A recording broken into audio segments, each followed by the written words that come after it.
You've made mistakes before, but not like this one. Not one that the whole world seems to know. It happened fast. One decision, one heartbeat out of rhythm, one night that went too far. And now there's no hiding. They caught you. Dragged you from the dark into the morning light, where everything is sharp, cruel, and public. The air tastes like dust and judgment. You hear the shouting before you even understand the words. Rough hands on your arms, the pull of fabric, the sting of sand scraping your knees. Your body stumbles, your heart races, and suddenly, you're standing in front of a crowd. Men in long robes, faces set like stone. Some glare, others whisper, and all of them look at you as if they've never sinned. You want to disappear, but shame doesn't let you. It pins you to the ground. They push you forward, right into the center of it all. There's a man standing there, calm, quiet, teaching a circle of people. The crowd that brought you interrupts him with the noise of accusation. Their voices are sharp, rehearsed, confident. "Teacher," one of them says, "this woman was caught in the act of adultery." In the very act, the word caught slices deeper than any stone ever could. They're not asking for truth, they're demanding punishment. And then comes the real question, the trap.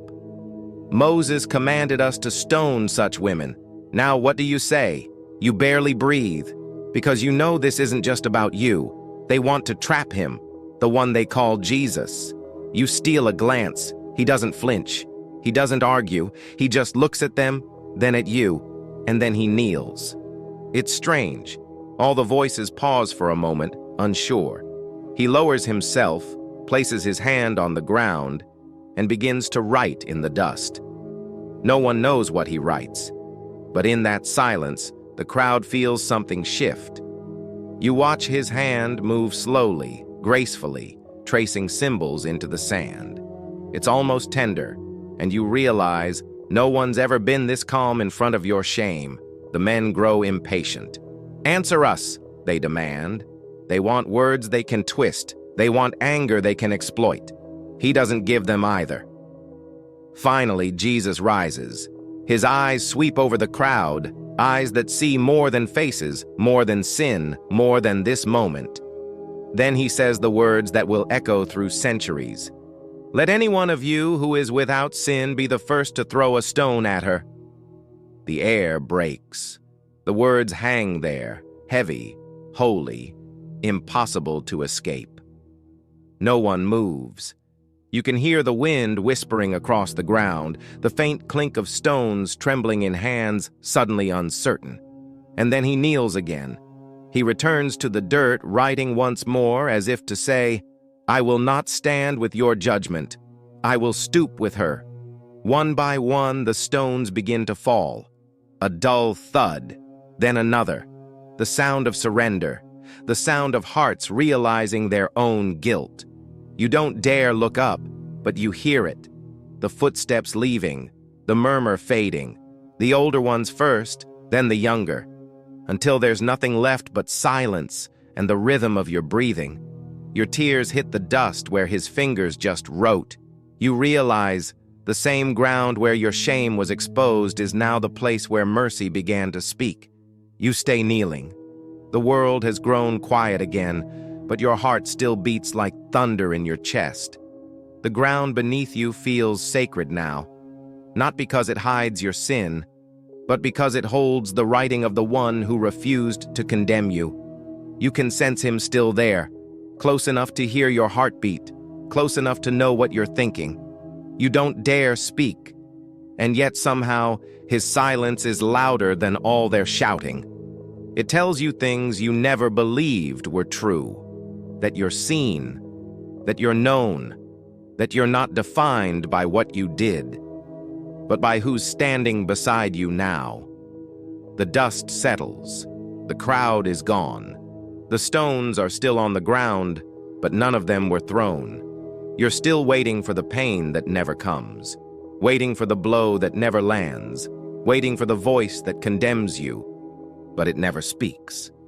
And now, Only his footsteps remain, soft, steady, drawing closer.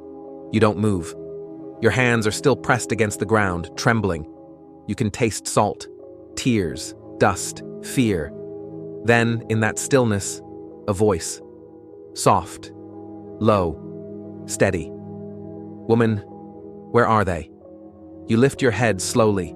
Your eyes blink against the light. The courtyard that was once filled with angry faces is empty now. Only he remains, Jesus. He's standing where they left him, but there's no distance in his gaze. His eyes are not the eyes of an accuser. They're gentle, tired maybe, but full of something you haven't seen in a long time, understanding. You swallow hard, your throat tight, and whisper, "No one, sir." He nods, just once, and says the words that undo every chain you've been dragging your whole life. Then neither do I condemn you. Go now and leave your life of sin. It's quiet again, but this time, the silence isn't heavy, it's holy. You realize he didn't deny what you did. He didn't erase it. He simply stepped between you and your punishment, absorbing the wrath that wasn't meant for him. You should be broken, but somehow you're free. You take a breath. It's the first full breath in what feels like forever. And with that breath comes something unexpected. Peace. Not the kind that erases your past, but the kind that tells you it no longer owns you. You look down and see the marks his fingers left in the dirt. The wind is already starting to erase them, grain by grain. But you'll never forget them, because they remind you of something deeper. That God himself stooped down into your mess. He didn't stay distant. He entered the dust. He met you at ground level, where your shame lived, where your name was ruined, where your story almost ended. You rise slowly. Your knees ache. Your clothes are torn. You're still the same woman who walked in. And yet, not at all the same. The people will still whisper when they see you. They'll still point, still remember. But now you know something they don't. You walked away, forgiven. You walked away, untouched. Because mercy stood where judgment used to. As you walk through the narrow streets, the sunlight feels different, warmer, lighter. You remember how his shadow fell across the stones, how his voice sounded when he said, "Neither do I condemn you." It wasn't pity. It was power, gentle, unstoppable power. You think of the men who dropped their stones. You wonder if they ever understood what happened that day, if they realized they were looking at the only sinless one, and he was the only one who refused to throw. That thought follows you for years. Through every sunrise, every lonely night, every time the past tries to whisper that you're still that same woman. You remember his eyes, and you whisper back, "No. I met Jesus in the dust, and he didn't throw the stone." Sometimes you dream of that moment. You see his hand in the dirt, hear the stones hitting the ground like thunder fading away. You remember the feeling when justice and mercy met in a single heartbeat. You used to think God wanted perfection. Now you know he wants surrender. You used to think he came to expose you. Now you know he came to cover you. Not in shame, but in grace. Years later, you hear stories about him. How he was arrested. How a crowd gathered again, this time shouting for his death. How he carried a cross up a hill. How nails pierced the hands that once wrote in the dirt for you. And you realize, he didn't just stand between you and one punishment that day. He stood between you and every punishment that could ever touch you. He took it all, for every woman caught, for every man condemned, for every soul who's ever been dragged into the light and left to die in shame. You close your eyes and whisper his name. It still feels the same, raw, real, undeserved. Jesus.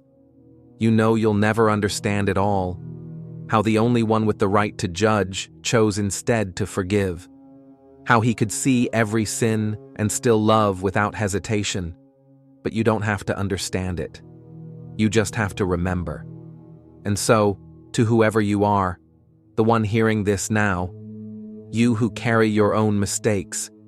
You who've felt the sting of judgment, the weight of shame, the whispers behind your back. This is your story too. Because maybe they didn't drag you into a courtyard, but they've dragged your name through the mud. Maybe they didn't hold stones, but their words hit just as hard. And maybe, worst of all, you've been the one holding the stone against yourself.